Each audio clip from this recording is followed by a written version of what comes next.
Bismillahir Rahmanir Rahim. Inshallah, reminder for myself, Ati Allah, Ati Rasul, ulul amri minkum, and that ana abdukul ajizu da'if miskeen zalim jahal. And by the grace of Allah that He keeps us in existence, and that we took a path in which to be nothing. And the month of Hajj, the month of faith, 1 year of travelling to this destination, to this point. And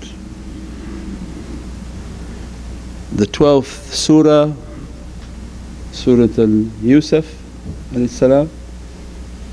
is about the beauty of the journey and the reality of trying to reach servanthood, how to be nothing. It goes from 12 for regular people, so first surah, Surah Fatiha, all the way to the 12th surah, Surah Yusuf, for common people. From the knowledge of awliyaullah, that inshaAllah Allah make us to serve awliyaullah, to be a donkey for them, that they be happy with us and that their nazar be upon us, that we are nothing. From their knowledge they take that 12 and they multiply it by the sultanate, where Allah describes 8 will hold up the 1. On the Yawm al-Mashar, on the Day of Judgment, 8 will come and hold the throne, and 1 king will be sitting upon that throne.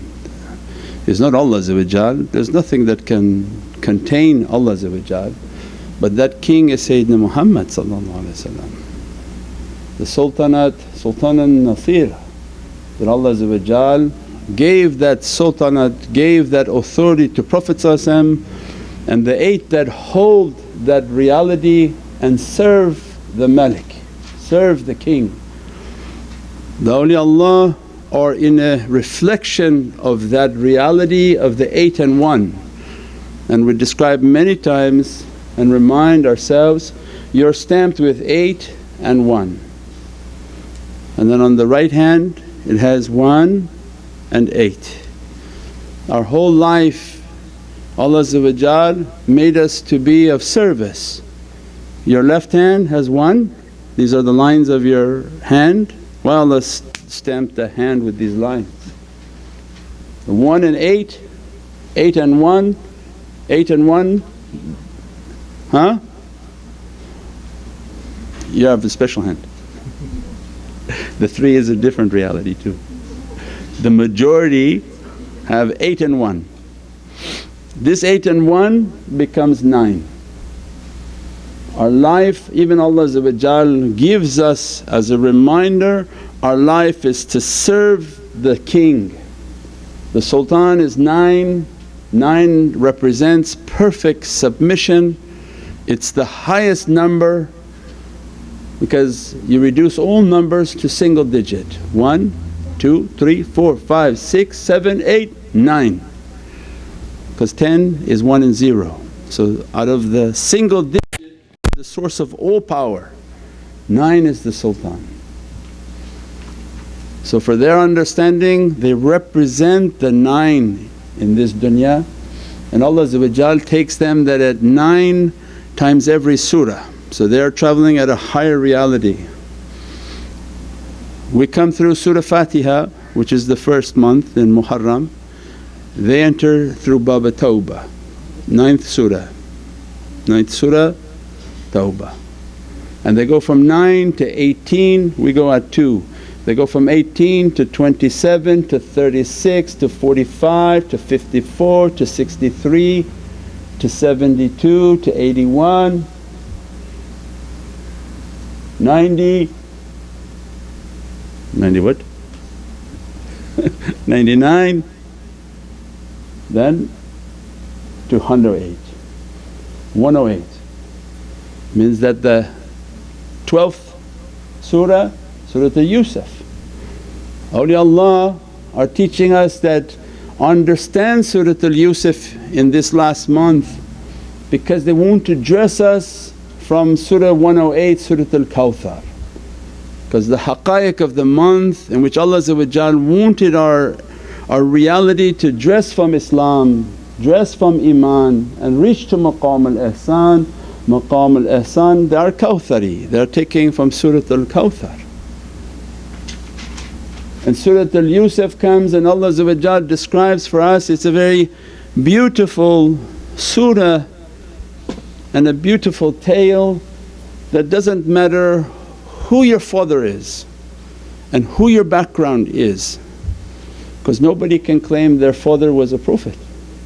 Don't care who your father is, no matter what big a wali he is or famous personality he is, it doesn't make any difference for Allah. That Sayyidina Yusuf still had to be trained, and whatever he saw of realities, his father knew that Allah going to train you, that you're not just going to take my position by inheritance, Allah is going to train you.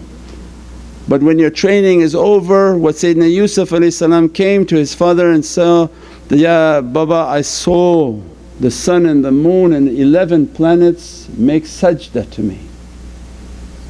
Sajdat al-ihtiram, where people say there is no ihtiram in Islam, there's no respect in Islam, there's no need to respect anyone. Ya Allah said, no, there is. A Prophet of God saw in a dream that the planets were making sujood for him, and his life was about submission. We make the story to be a bit quicker, that Allah took him and threw him into a well, and that his brothers were hasad and have jealousy for him, and his brothers were prophets of God. So do you think that on your path people are not going to be jealous of you? If the 11 prophets of Allah were capable of getting jealous and throwing their brother into a well, do you think that your brothers in tariqah, your brothers in Islam are not going to throw you into a well? They want to banish you and throw you away so that maybe your Baba will forget about you, because far from eyes, far from sight. But it's not going to happen that way. Allah's will is Allah's will. That Allah willed it that he'd be thrown into a well, to separate him and to be trained and to train him. And in that well he's in complete taslim. That well is our khalwa in life, that Allah will take you away from where you're comfortable. Allah will isolate you from where you were comfortable. Allah isolates us from all our friends. Growing up, all our friends that we knew, all the different communities that we were familiar with, when Allah wants to train you, He needs you to be isolated. How I'm going to train you when you're around them? They will influence you. So I have to set you aside somewhere else. As a result, I'll begin to train. So everyone is going to have in their life a child, a hole in which they fall in. Do you understand the analogy? Because you say, I didn't fall into a hole, Shaykh. It's an analogy. Taken away from where you're comfortable. You're with a different group of people that is different than what you were raised with and what you were comfortable with, or even people who had influences over you, your shaykhs, your teachers, your muallim, anyone who had an influence over you. When Allah want real training for you, it's going to be a separation and an isolation. And in that state of separation, whom Allah sent to the well and brought him out. And a reminder for us, at that time when the student is ready, the guide will appear. So it means Allah is teaching these stories are not old stories, but awliya's hearts, they know what Allah wants for us right now, what the surah is telling us right now. that when you find yourself isolated and you're ready, the awliya will appear, the murshids will appear. They are the ones who will bring you, they'll take you, they own you. Not in a bad sense, in a spiritual sense. You become captive to the one who brought you out. Don't leave here and there, don't pick this and that. They brought you out of this hole to guide you, because the one who brought him out put him into slavery. He didn't say, oh you're a prophet of God, my goodness let me give you all the luxuries I have of this world and take care of you. He said, no, if I take you out of this hole maybe I'm going to get a good fortune out of it, there's going to be some blessing in it. It's an example that now come out of this hole that you were in, but no more your will, it's the will of them, the will of the guides, that we're going to take you and we're going to bring you to your destination. And they took him to the presence of Malik al Aziz. Even Allah gives the names because these names are sifats of reality. Means the sifat of al-Malik is the one whom is the sovereign king. The sifat al-Aziz is that when Allah wants to send you something, it's under sifat al-Aziz. Ya Aziz or Ya Razaq.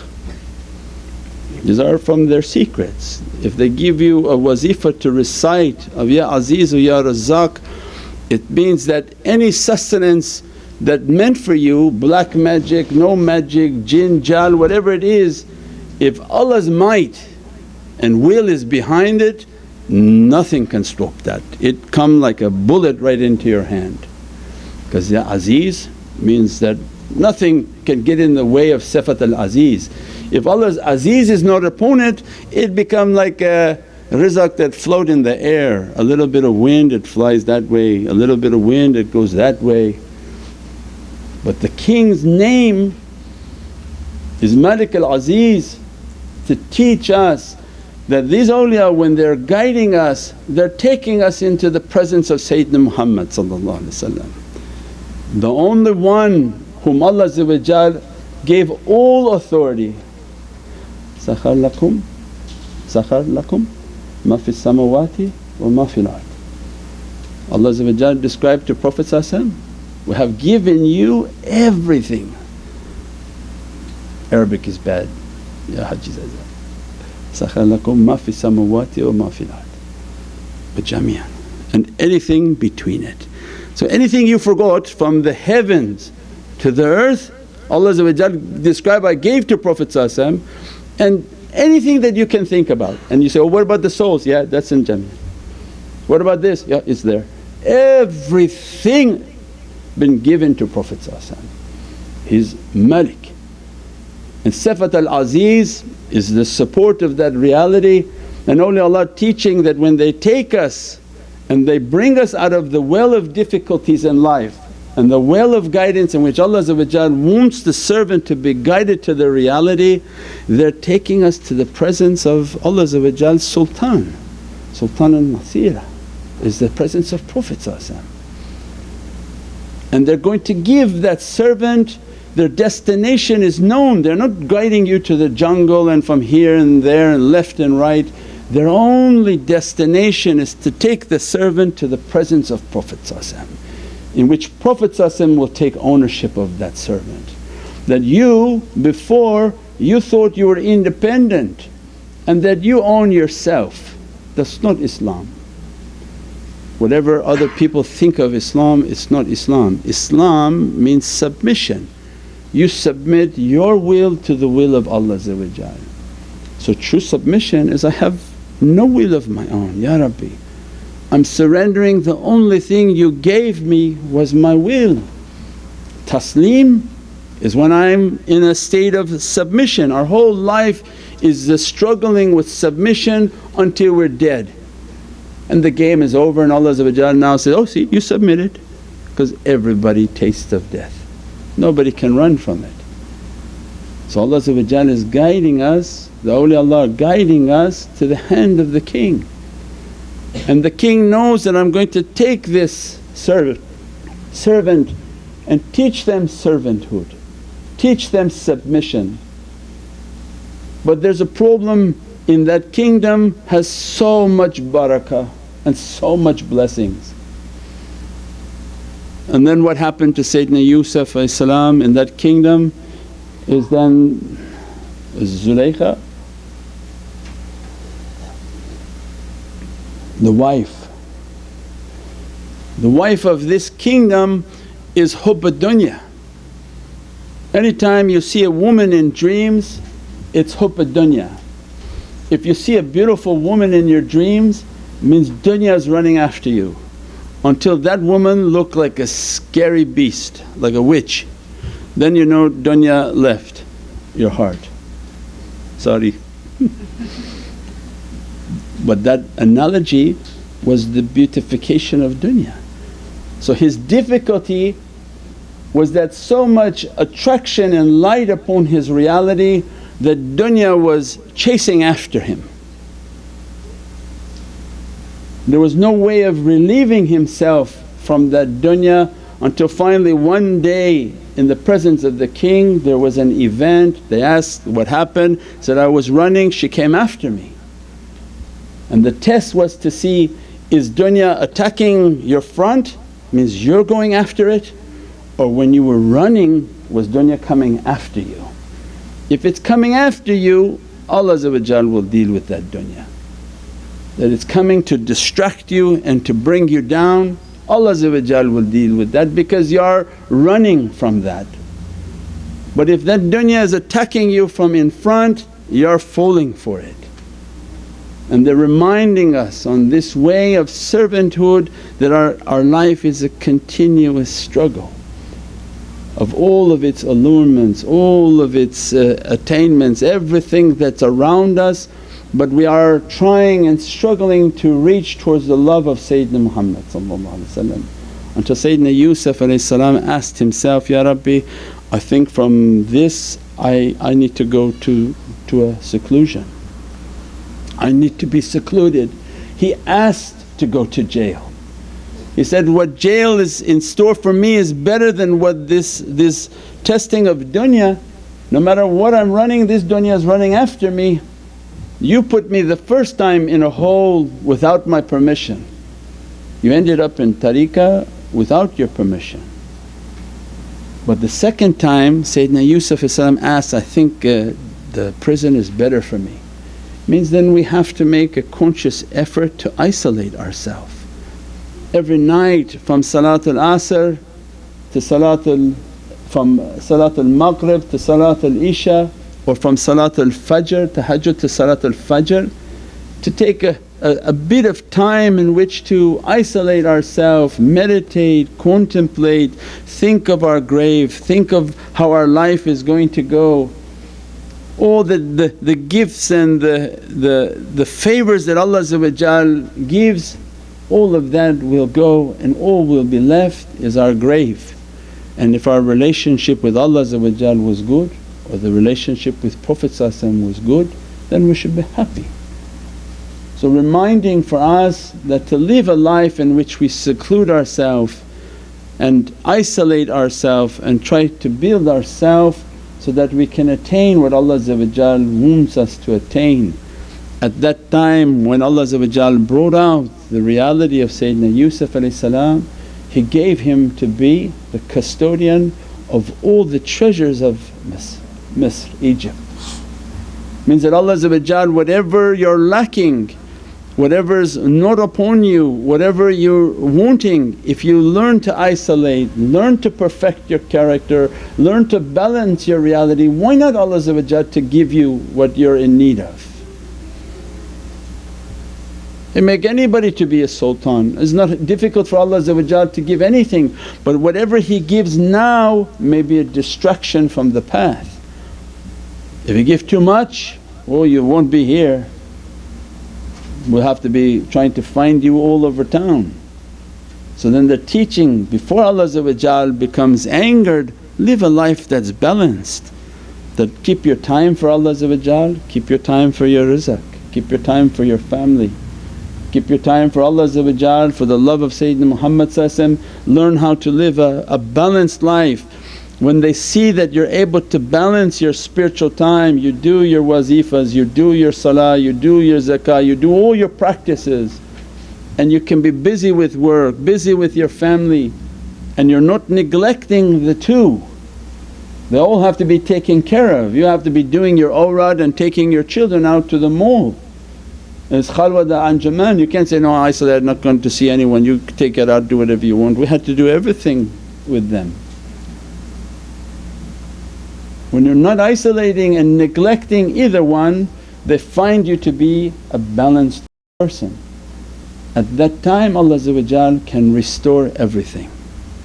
If Allah begin to give to the servant, what's important here is what Allah gives. When we say, سَخَرَ لَكُم مَا فِي السَّمَاوَاتِ وَمَا فِي الْأَرْضِ, when He gave to Sayyidina Yusuf he accomplished what he wanted to, and He put him in a position of authority.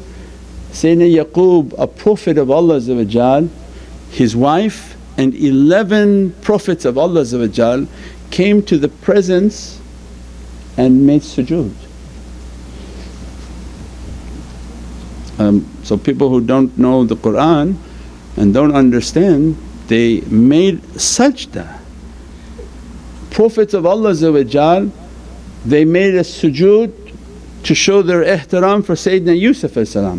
What do you think all the Prophets of Allah what type of sujood they're making for Sayyidina Muhammad?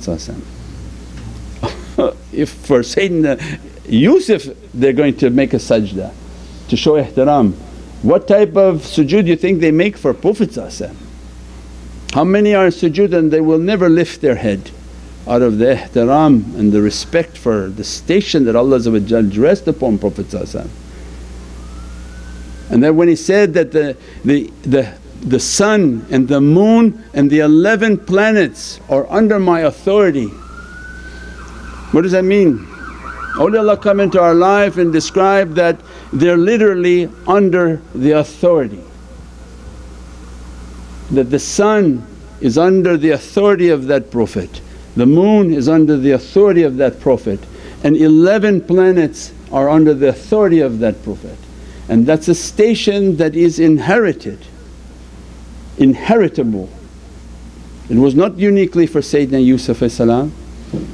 So imagine that he's telling his father, he's a Prophet of Allah, the sun bow down to me means my power that Allah gave to me, the sun is under my isharat and my command.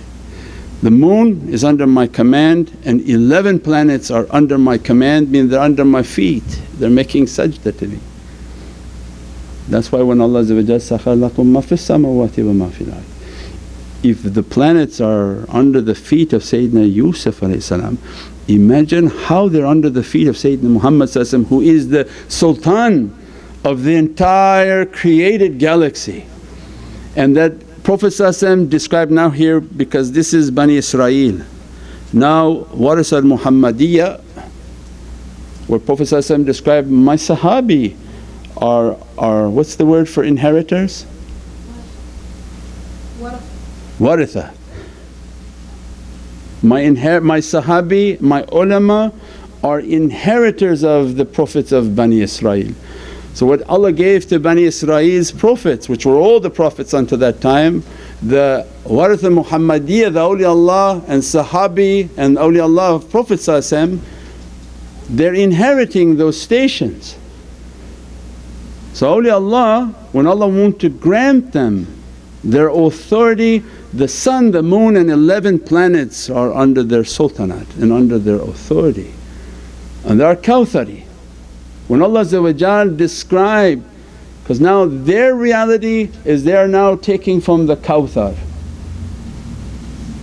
Ataynaka al Kawthar. When Allah want to give the servant from the fountains of Kawthar, Allah is great. If you go to a billionaire and the billionaire says, I want to give you a gift, and he puts $5 in your hand, you will be greatly disappointed. So what kind of cheap billionaire was that? billionaire, what do you think then Allah says, wealth beyond imagination. At every moment I'm making creation and billions of galaxies are appearing.